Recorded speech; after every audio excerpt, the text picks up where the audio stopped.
Not really for aesthetics, although it helps. Moose Racing skid plate. Needs to go right about there. It's like 300 bucks Canadian. I think it's funny that Moose Racing, they just made this skid plate. It was back ordered, so they had to manufacture it, right? Look at that. 2021. Apparently, new bikes keep coming out and they don't bother updating their sticker. Interesting. This is the hardware it comes with. Pause if you'd like to have instructions for installing your own but don't have any instructions. I don't really do how-tos, so here we go.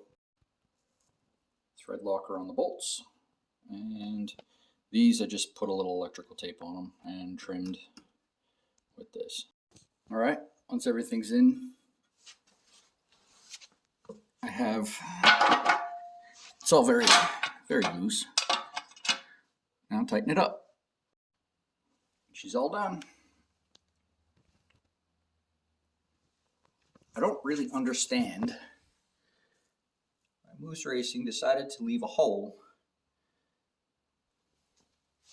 right there front and center. Maybe they all have that, I don't know.